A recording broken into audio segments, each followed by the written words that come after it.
My name is Burke Hedges, author of the best-selling book, The Parable of the Pipeline.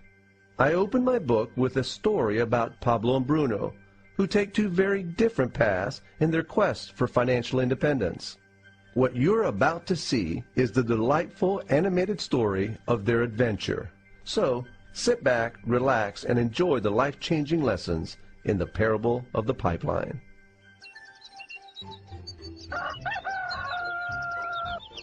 Far away, in a small village, near a beautiful valley, lived two friends, Pablo and Bruno. They were both young and dreamed of a better life for themselves. They'd often discussed their dreams about how they would become the most successful men in the village. They weren't afraid of hard work, and they searched for opportunities to help realize their goals and achieve their dreams. One day, an opportunity presented itself.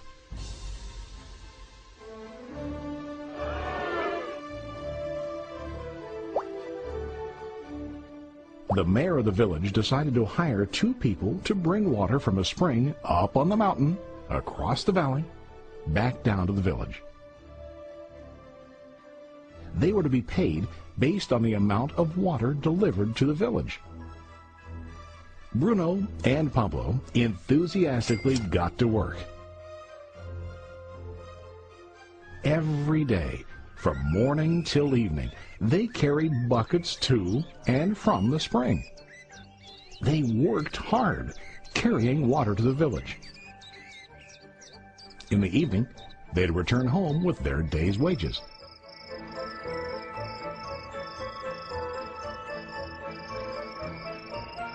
Bruno was satisfied with his work and the money he earned. He was sure that with this work he could achieve his dreams. Bruno thought that to increase his wages, he could use bigger buckets to bring more water each trip. He believed with a larger income, he would soon be able to buy a cow and the house that he dreamed about.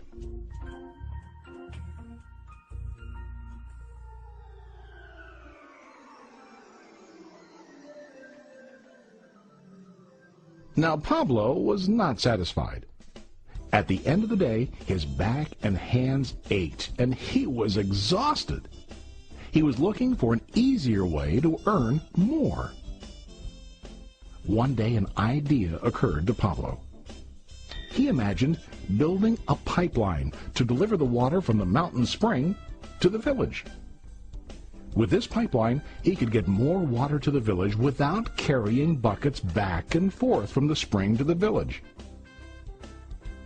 Soon, he got very excited about his idea and began to plan.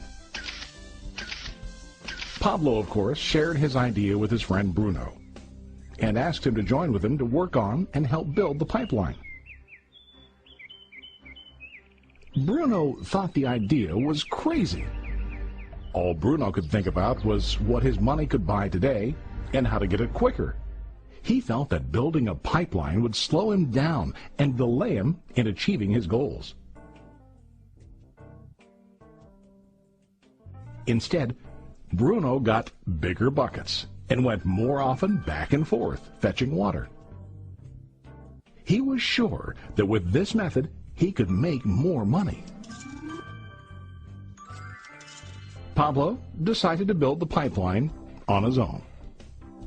He understood that it would not be easy to build, and it would take time to complete the pipeline. Pablo knew that it could take several years to finish, but he set his mind on his goal. Every day he worked and carried water like before.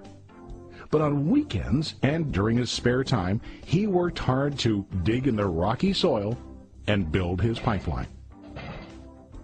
In the first month, there was little to show for his work.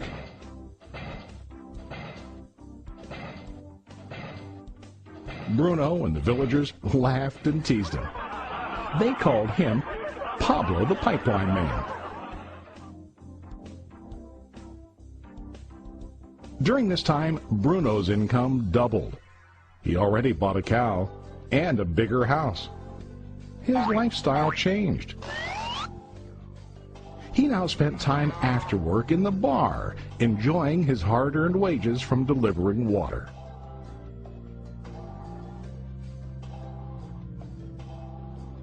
What Bruno didn't realize was that his body was starting to stoop from carrying the heavy buckets every day.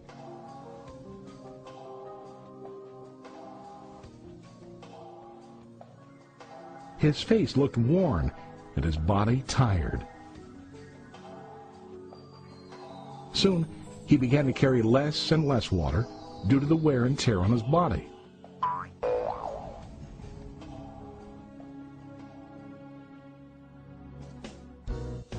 Month after month, Pablo worked. Soon a year passed, and then a second year. Finally, Pablo finished his pipeline. He now used his pipeline to deliver water to the village instead of carrying buckets. Pablo was now earning more money than ever before. The water continued flowing to the village, while Pablo wasn't working. While he slept and ate, the water flowed. Pablo was happy and proud of his insight, persistence, and hard work.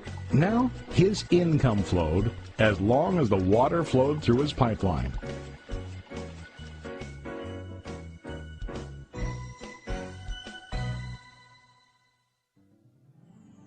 The story of Bruno and Pablo is a reflection of life.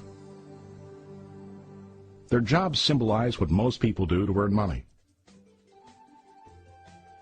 Bruno gets his money using buckets. He goes back and forth, carrying his buckets from the spring to the village in exchange for money. To increase his income, he either has to go more frequently to the spring or to use larger buckets. It's common in real life to increase our income by working harder. For example, working overtime or getting a second job. We also increase the size of our buckets by accepting a higher paying position, which often includes spending more time on the job. Most of us exchange time for money like Bruno. We know that every person has only 24 hours in the day and that it's not possible to use all our time to work. The most difficult time comes when we can no longer exchange time for money due to age, health, or other reasons. Then, our income stops. Now let's review what Pablo did. Very wisely, Pablo did not exchange all of his time for a limited income, but he used some of his time to build a pipeline. He knew that the pipeline would bring ongoing income as long as the water flowed. An ongoing income that multiplied the time he worked each day. Pablo knew that someday, maybe because of age or health, he would no longer be able to exchange his available time for money. Pablo knew that if he could make his idea of a pipeline work, then he only has to do the hard work of building the pipeline.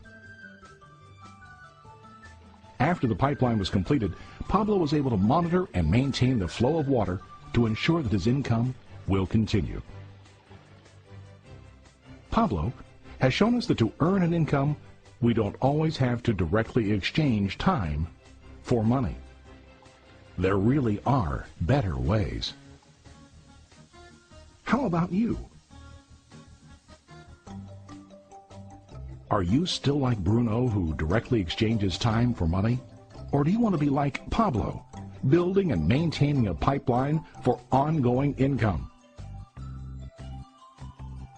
If you are interested in the idea of building your own pipeline, contact the person who lent you this presentation. You can start building your pipeline today.